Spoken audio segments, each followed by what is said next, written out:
ስጋው ደግሞ ስንቀበል እንደዚህ ስፍራው ሁኔታ ለመስራት ቻልንበት ስፍራው ዝናቡ ምንም ሲበረታብን ስጋው ደግሞ እንዴት አድርገን ዝናብ እየመታን እንቀበላለን የሚል ያፈረስ ነው እና ይህን ሲሆን ግን ሲፈርስ ደግሞ ገንዘብ የሌለን በመሆኑ ገንዘብ ቀይዶ ይዞናል።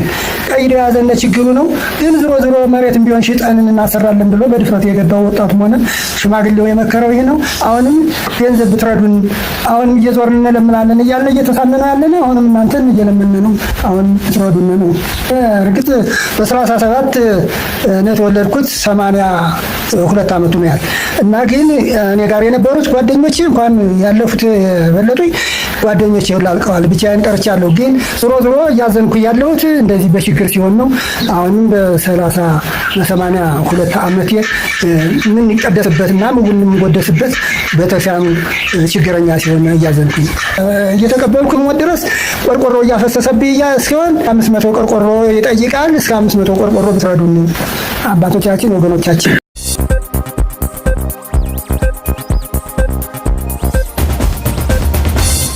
ሰላም እንዴት አላችሁ? የኢትዮ ታይምስ ቤተሰቦቻችን ለሰዓቱ የተመረጡ አዳዲስ መረጃዎችን ይዘንላችሁ ቀርበናል። ከመረጃዎቻችን መካከልም የኢራን ጦር በእስራኤል ላይ በዓለም አቀፍ ደረጃ ጥቅም ላይ እንዳይውል የተከለከለውን የክላስተር ቦምብ መጠቀሙ ተገልጿል። ቦምቡ ከፍተኛ ሰብአዊ ጉዳት እንደሚያደርስ በመረጋገጡ ነው እግድ የተጣለበትም ተብሏል። ኢራን በፕሬዚዳንት ዶናልድ ትራምፕ የቀረቡትን የድርድር ሀሳቦች ውድቅ በማድረግ የራሷን ቅድመ ሁኔታም እንዳቀረበች ተሰምቷል። ይህ በእንዲህ እንዳለም አሜሪካ በኢራን የምታካሄደውን ጦርነት እያጠናቀቀች መሆኑን አፈጉባኤዋ ተናግረዋል። በመካከለኛው ምስራቅ የሚካሄደውን ጦርነት ያስቆማል ተብሎ ተስፋ የተጣለበት የአሜሪካና ኢራን ንግግርን በተመለከተ የሚወጡ መረጃዎች አሁንም እርስ በእርሳቸው የሚጣረሱ እንደሆኑ ተገልጿል።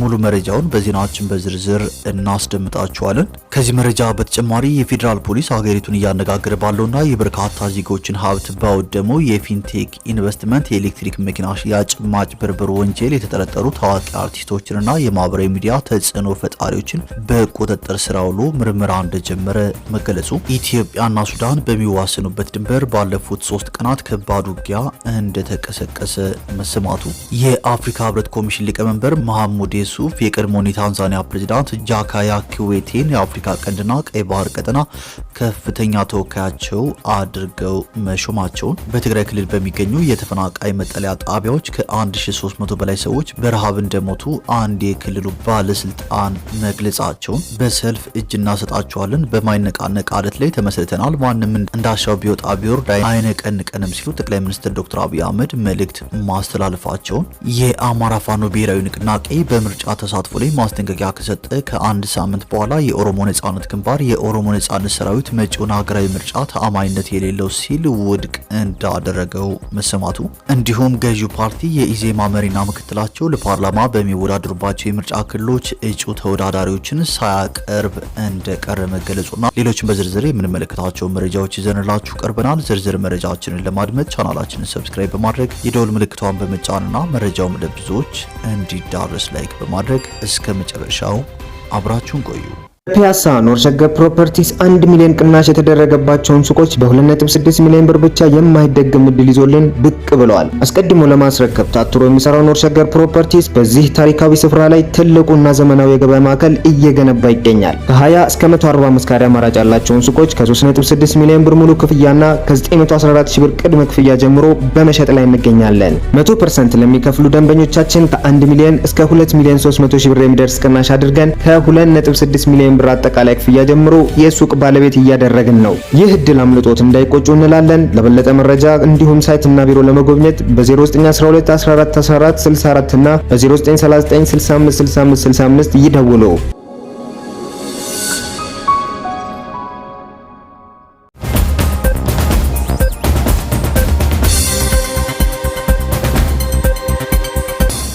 ወደ መጀመሪያው መረጃችን ስናልፍ በመካከለኛው ምስራቅ የሚካሄደውን ጦርነት ያስቆማል ተብሎ ተስፋ የተጣለበት የአሜሪካና ኢራን ንግግርን በተመለከተ የሚወጡ መረጃዎች አሁንም እርስ በርሳቸው የሚጣረሱ ሆነዋል። የዋይት ሀውስ የፕሬስ ኃላፊ ካሮላይን ሌቪት ሐሙስ ዕለት ፕሬዚዳንት ትራምፕ ባለፉት 3 ቀናት ከኢራን ጋር ውጤታማ ንግግር ማድረጋቸውን ገልጻለች። ኃላፊው አክሎም ዘመቻው ከተያዘለት ጊዜ ቀድሞ እየተካሄደ መሆኑንና የኢራን አስተዳደር መውጫ መንገድ እየፈለገ እንደሆነ ተናግራለች። የኢራን የውጭ ጉዳይ ሚኒስትር አባስ አራግቺ በበኩላቸው ከዋሽንግተን ፍጹም ተቃራኒ የሆነ አስተያየት ሰጥተዋል። እንደ ውጭ ጉዳይ ሚኒስትሩ ገለጻ ኢራን ለአሁኑ ምንም የመደራደር ፍላጎት የላትም ብለዋል። ሚኒስትሩ አክለውም ይህ መልእክት በወዳጅ ሀገራት በኩል ተላልፏል ያሉ ሲሆን እነዚህ ልውውጦች ግን ውይይትም አይደሉም፣ እንደ ድርድርም አይወሰዱም፣ ምንም አድርገን ልንወስዳቸው አንችልም ብለዋል። ትራምፕ ግን አሁንም ኢራን እየተደራደረች ነው በሚለው አቋማቸው እንደጸኑ ናቸው። አክለውም በራሳቸው ሕዝብ እንገድላለን ብለው ስለፈሩ ለማመን ፈርተው ነው እንጂ እየተደራደሩ ነው ሲሉ ተደምጠዋል። አክለውም እኛም እንዳንገላቸው ይፈራሉ ሲሉ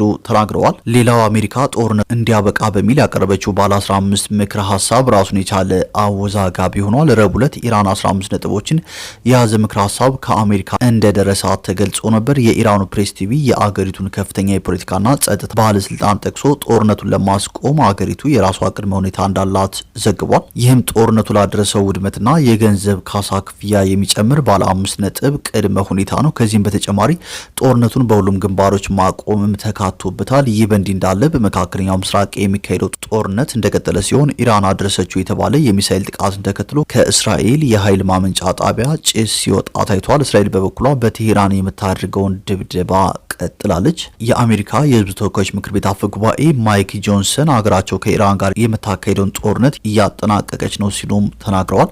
ጆንሰን በዋሽንግተን ዲሲ ለአሜሪካ መገናኛ ብዙኃን ኦፕሬሽን ኤፒክ ፊዩሪ እያጠቃለልን ያለን ይመስለኛል።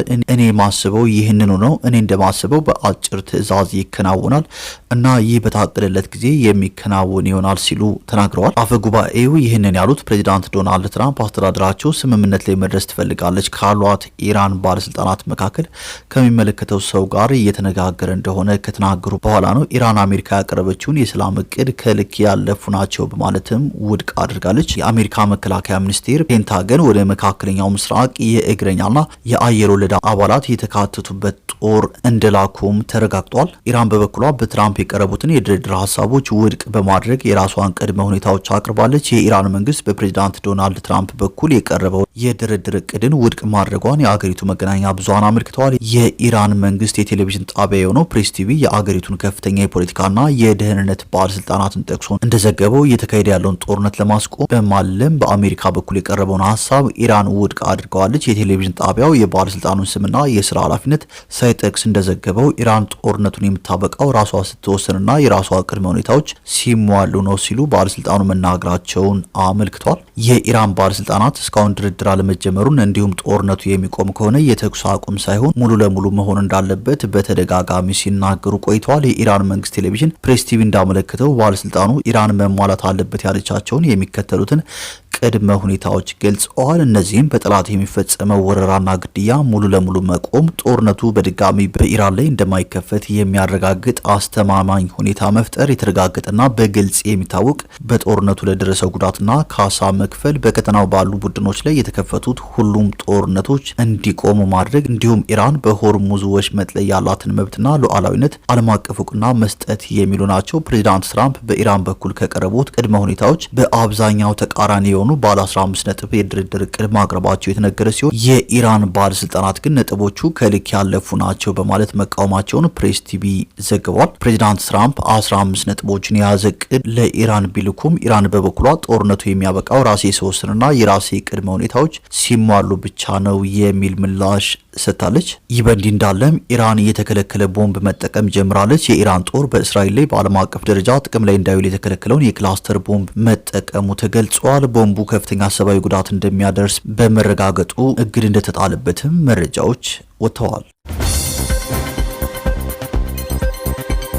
ወደ ቀጣዩ መረጃችን ስናልፍ የፌዴራል ፖሊስ ሀገሪቱን እያነጋገረ ባለው የበርካታ ዜጎችን ሀብት ባወደመው የፊንቴክ ኢንቨስትመንት የኤሌክትሪክ መኪና ሽያጭ ማጭበርበር ወንጀል የተጠረጠሩ ታዋቂ አርቲስቶችንና የማህበራዊ ሚዲያ ተጽዕኖ ፈጣሪዎችን በቁጥጥር ስር አውሎ ምርመራ ጀምሯል። በዚህ መሰረት አንጋፋው አርቲስትና የማስታወቂያ ባለሙያ ሰራዊት ፍቅሬ፣ አርቲስት ዳንኤል ተገኝ፣ አርቲስት ይገረም ደጀኔ፣ የማስታወቂያ ባለሙያው አብርሃም ግዛው እንዲሁም በቲክቶክና በማህበራዊ ሚዲያ ሰፊ ተከታዮች ያሉት መንሱር ጀማልና ልጅ ካሊድ በቁጥጥር ስር ከዋሉት መካከል ይገኙበታል። ዜናው እስከተጠናከረበት ጊዜ ድረስም እነዚህ ግለሰቦች በዋስም ሆነ በነጻ ያልተለቀቁ ሲሆን ፖሊስ በጉዳዩ ላይ ጥብቅ ምርመራ ያካሄደ ይገኛል።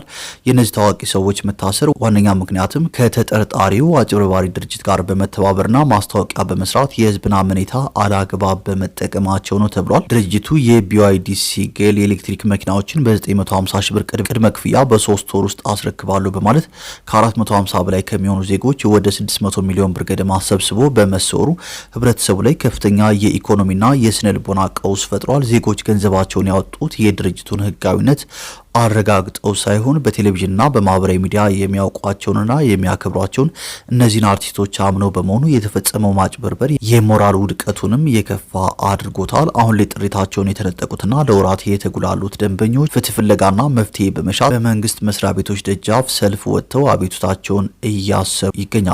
የዚህን አስደንጋጭ ክስተት የሚያሳየው በማስታወቂያ ዘርፍ ውስጥ ያለውን የህግ ተጠያቂነትና የታዋቂ ሰዎችን ኃላፊነት ነው ተብሏል። ማስታወቂያ ሰርቶ ክፍያ ከመቀበል ባለፈ አርቲስቶችና ተጽዕኖ ፈጣሪዎች የሚያስተዋውቁት ምርት ወይም አገልግሎት ህጋዊነትን የማረጋገጥና ህብረተሰቡን ከአደጋ የመጠበቅ የሞራልና የህግ ግዴታ እንዳለባቸው ይህ ክስተት ህያው ማሳያ ነው ተብሏል። የፌዴራል ፖሊስ የጀመረው ይህ ምርመራ የህዝብን ገንዘብ ለማስመለስ ከሚደረገው ጥረት ባሻገር ወደፊት ማንኛውም ታዋቂ ሰው የህዝብን እምነት ሽጦ ለግል ጥቅሙ እንዳይውል የሚያስጠነቅቅና አርቲስቶች ማናቸውን ማስታወቂያዎች ሲሰሩ ከፍተኛ ጥንቃቄ እንዲያደርጉ የሚያስገድድ ትልቅ የማንቂያ ደውል ሆኖ አልፏል ሲል ዘሀበሻ ዘግቧል። ወደ ቀጣዩ መረጃዎችን ስናልፍ ኢትዮጵያና ሱዳን በሚዋሰኑበት ድንበር ባለፉት 3 ቀናት ከባድ ውጊያ ተቀስቅሷል። የሱዳን ብሔራዊ ጦር ባለስልጣናት በዚህ ጦርነት ኢትዮጵያ እጇን አስገብታለች ሲሉ እየከሰሱ ነው። በአንጻሩ የፈጥኖ ደራሽ ኃይሉ ድል እንደቀናውና የድንበሩን ስፍራ እንደተቆጣጠረ ይፋ አድርጓል። ሲንሁዋ የዜና ወኪል እንደዘገበው የፈጥኖ ደራሽ ሰራዊት ከሱዳን ህዝባዊ ነጻነት ንቅናቄ ሰሜን ጋር በመሆን ባደረገው ወታደራዊ ጥቃት ከ400 በላይ የመንግስት ወታደሮች መገደላቸውንና ከፍተኛ መኮንኖች መማረካቸውን ገልጿል። ኩርሙክ በኢትዮጵያ ድንበር አቅራቢያ የምትገኝና የብሉ ናይል ግዛትን ከሲናር ጋር የምታገናኝ ስትራቴጂካዊ ኮሪደር በመሆኗ መያዟ በቀጠናው ያለውን ወታደራዊ ሚዛን ሊቀይረው እንደሚችል ተነግሯል። የከተማዋ መያዝ የተሰማው የሱዳን ባለስልጣናት ኢትዮጵያ ለፈጥኖ ደራሽ ሰራዊትና ለሱዳን ህዝባዊ ነጻነት ንቅናቄ ሰሜን ጥምር ኃይሎች በከተማዋ ላይ ለሰነዘሩት አዲስ ጥቃት ድጋፍ አድርጋለች በማለት በከሰሱበት ሰዓት ነው። የሱዳን ባለስልጣናት ኢትዮጵያ አማጽያኑ በግዛቷ በኩል እንዲንቀሳቀሱ በመፍቀድ ትደግፋለች እያሉ በተደጋጋሚ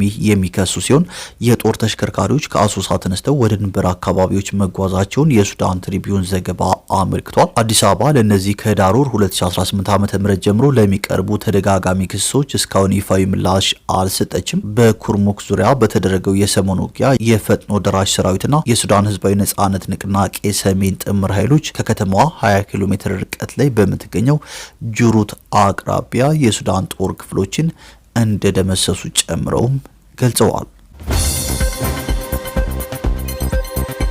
ወደ ቀጣዩ መረጃችን ስናልፍ የአፍሪካ ህብረት ኮሚሽን ሊቀመንበር መሐሙድ ኢየሱፍ የቀድሞውን የታንዛኒያ ፕሬዚዳንት ጃካያ ኪዌቴን የአፍሪካ ቀንድና ቀይ ባህር ቀጠና ከፍተኛ ተወካያቸው አድርገው ሹመዋል። ኪዌቴ አፍሪካ ህብረት በአፍሪካ ቀንድና ቀይ ባህር ለውስብስብ የፖለቲካ የሰላምና የጸጥታ ጉዳዮች መፍትሄ ለመፈለግ የሚያደርጋቸውን ጥረቶች እንደሚያግዙ ህብረቱ ዛሬ ባወጣው መግለጫ አስታውቋል። አዲሱ ተሿሚ ለቀጠናው ችግሮች አካታች ፖለቲካዊ ውይይት እንዲኖር የማስተባበር ቀውሶች ከመከሰታቸው በፊት ለመከላከል ዲፕሎማሲ ጥረት የማድረግና በቀጠናው መተማመን እንዲጎለብት የማገዝ ኃላፊነት ይኖራቸዋል ተብሏል። አዲሱን የህብረቱ ከፍተኛ ተወካይ መሾም ያስፈለገው አፍሪካ ቀንድና ቀይ ባህር ለዓለም አቀፍ ንግድና ለመላው አፍሪካ መረጋጋት ቁልፍ ሚና ስላላቸው እንደሆነም ህብረቱ ጠቅሷል።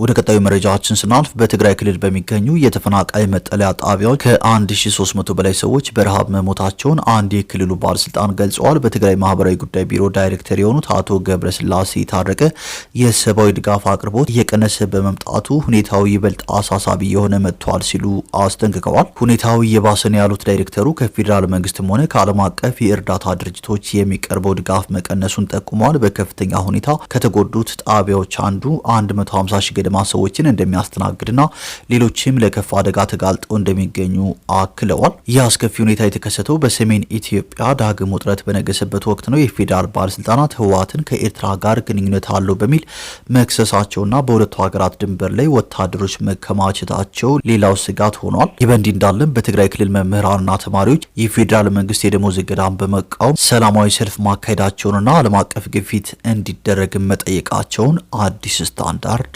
ዘግቧል።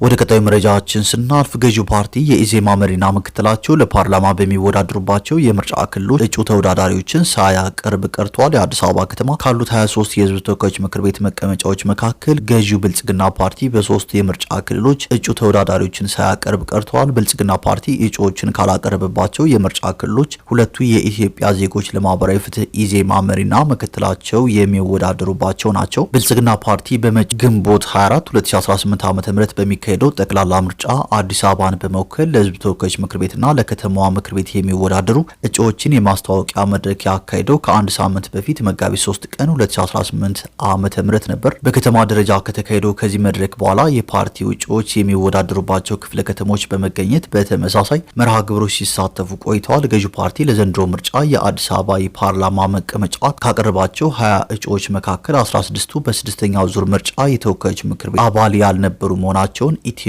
ኢንሳይደር ፓርቲው ካሰራጫቸው መረጃዎች አገኘሁት ሲል ዘግቧል። ከነዚህ አዲስ የፓርላማ ተወዳዳሪዎች መካከል 5ቱ ሚኒስትሮች ሲሆኑ 3ቱ ደግሞ ሚኒስትር ዲኤታዎች ናቸው። ከሚኒስትሮቹ የተወካዮች ምክር ቤት እጩ ተመራጮች መካከል የውጭ ጉዳይ ሚኒስትሩ ዶክተር ጌዲዮን ጢሞቴዎስ፣ የጤና ሚኒስትሯ ዶክተር መቅደስ ዳባና የመስኖና ቆላማ አካባቢዎች ሚኒስትሩ ዶክተር አብርሃም በላይ ይገኙበታል። ይህ በእንዲህ እንዳለም የአማራ ፋኖ ብሔራዊ ንቅናቄ በምርጫ ተሳትፎ ላይ ማስጠንቀቂያ ከሰጠ ከአንድ ሳምንት በኋላ የኦሮሞ ነጻነት ግንባር የኦሮሞ ነጻነት ሰራዊት መጪውን ሀገራዊ ምርጫ ተአማኒነት የሌለው ሲል ውድቅ አድርጎታል። ቡድኑ የአገሪቱ አብዛኛው ክፍል ትርጉም ያለው ምርጫ ለማካሄድ ከማይቻልበት ደረጃ ላይ ነው ሲልም ገልጿል። ወደ መጨረሻው መረጃችን ስናልፍ በሰልፍ እጅ እናሰጣቸዋለን ሲሉ ጠቅላይ ሚኒስትር ዶክተር አብይ አህመድ አስጠንቅቀዋል። በማይነቃነቅ አለት ላይ ተመስርተናል፣ ማንም እንዳሻው ቢወጣ ቢወርድ አይነቀንቀንም በማለትም ለተቃዋሚዎቻቸው ጠቅላይ ሚኒስትር ዶክተር አብይ አህመድ መልእክት አስተላልፈዋል። ጠቅላይ ሚኒስትር አብይ አህመድ የኮሪደር ልማትን በተመለከተ በቃና ቴሌቪዥን የሰጡት ቃለ ምልልስ ትኩረትን ስቧል። ከተሜነትና ኮሪደር ስራዎች ላይ ያተኮረ ነው በተባለለት በዚህ ቃለ መጠይቅ ትኩረት የሚሹ በርካታ ጉዳዮች ተነስተዋል።